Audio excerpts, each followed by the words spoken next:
Well, hunting season is just wrapped up here, which means it's time to start cleaning up some of these heads. I'm gonna kind of walk through the process for how I do a Euro mount. It's really not that difficult. You can usually do it in a day if you want to. I'm gonna, just based on time, I'm gonna do it over today and tomorrow. Just kind of walk through the steps, the equipment you need to get it done. Here's a couple that I finished up yesterday. It turned out really nice. Still got a little bit of drying left to do, but that's essentially the finished product. This deer that I'm going to work on today is going to be this one. This is a deer that I killed a few days ago, right towards the end of the season. And as you can see, I've already caped off the head, so that's obviously the first step, getting all the hide and everything off of the head. And then my first step now is going to be getting all the meat, the tendons, everything that you can get off the bottom jaw, everything you can get off this head is going to make life a lot easier if you can cut as much as you can, make like the boiling process and the pressure washer process a lot easier. So this is a little bit tedious as far as equipment that you need. Obviously a knife. I like to wear gloves during while I do this. As far as getting kind of the brain matter out, I find a screwdriver, a little bit longer, skinnier screwdriver. A flat screwdriver works well, or you can use like a piece of wire or a coat hanger, something you can stick up in there and kind of get all that matter out. This has been soaking. I let this soak overnight, let the meat kind of get saturated, makes it a little easier to cut off of the skull here. So yeah, just kind of a messy, tedious process to start with. So I'm gonna get to work. Just takes time is all, and like I said, your life will be easier down the road if you can get as much off now as you can with the knife.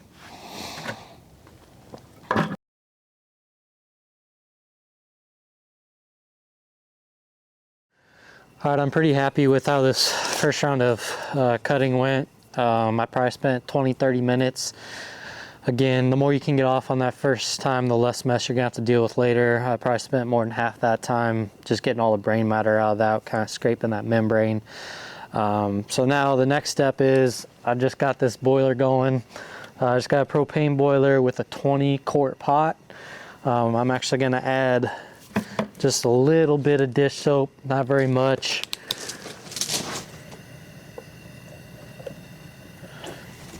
That just helps kind of degrease the skull, but I'll actually do more of that overnight, so I'll talk about more of that later. But while that is heating up, my next step with the head itself is I'm going to take some of this plastic wrap and I'm going to wrap it around the bases of the antlers, and usually I go up, so around the bases here and up just past the brow tines. That just kind of helps protect the bases of the antlers. If you have, you know, sometimes there's bark material, whatever you want to preserve there. You also don't want to discolor the antlers at all, and just kind of helps keep them natural looking during the boiling process. And then when we hit it with the pressure washer, just kind of helps protect that. So just wrap that really tightly around there, and sometimes it helps to add a little, you know, electrical tape or some type of tape at the bottom to help keep it in place. As far as the boiling goes, I actually don't like to boil it per se, more of like a simmer. I don't want it boiling real hot, and I only do it for like periods of 20 to 30 minutes at a time. So once this gets heated up, I'm going to put the head in the water and let it roll for probably 30 minutes on this first one, and take it out and hit it with the pressure washer.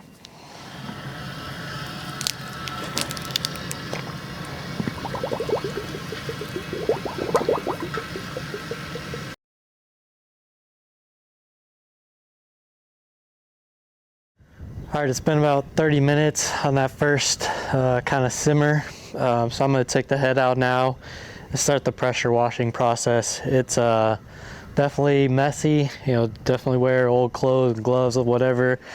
I just have a little 2000 PSI electric pressure washer, does pretty good. Essentially what I'm going to do is just kind of put it on the sidewalk and just really try to get into all those crevices I was talking about.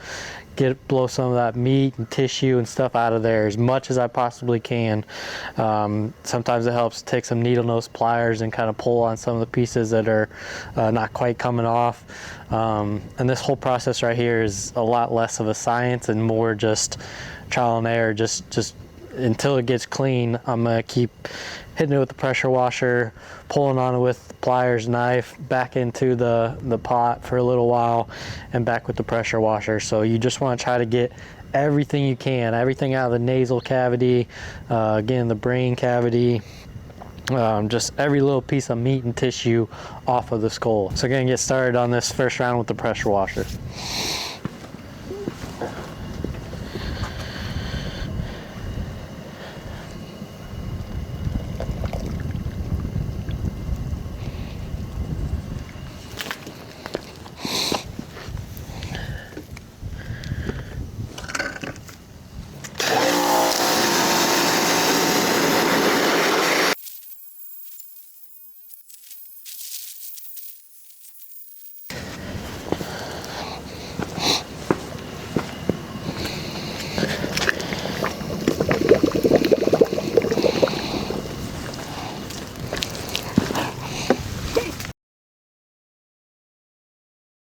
All right, it's starting to look pretty good. What I've kind of noticed is these older deer like this are a lot tougher. Everything just sticks more, a lot more stubborn to get out of the little crevices and every piece of tissue off. But we're getting close. I'm gonna do one more time simmering in the pot and pressure washer and scrape some of the stuff off.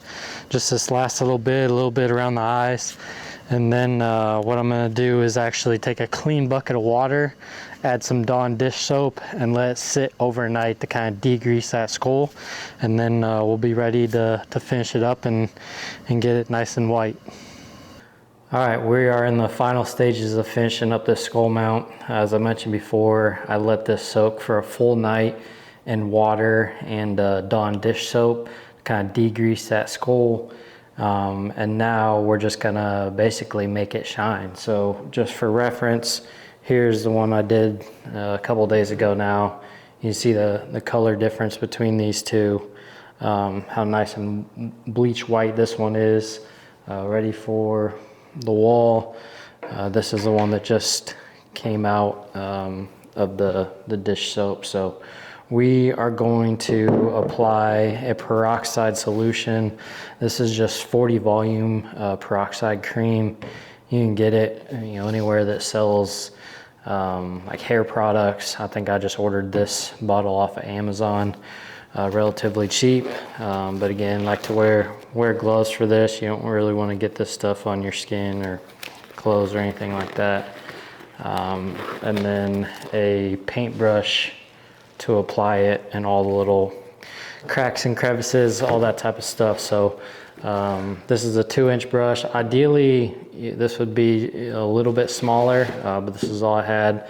But maybe look at like an inch paintbrush. I like to have a little container like this, so I'm not spilling the peroxide anywhere. But you want to be pretty generous with how you apply this. So a lot of times I'll just dump it straight on top of the skull, get a bunch on there, and then just start painting it on. You just want to make sure you hit all the spots.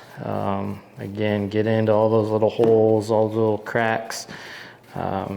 Paint the underside. Be careful getting around the antlers. Just stay underneath the bases. And that's going to be kind of our final stage. Sometimes I'll apply 2 coats of this after I let one dry if I want to, make it even whiter. But the key to this, what works the best, is on a warmer, sunny day. And I decided to do this in here because it's pretty windy today. But as soon as I get this all painted up, I will let it sit outside in that warm sun for basically the entire day. And I'll check it at the end of the day and decide if I want to apply another coat. So I'm gonna get this thing all painted up here. As I said, get all the little sides, all the little cracks. You want everything to turn a nice bright white. So I'm gonna work on that, and I will show you the finished product once it sits outside for a little while.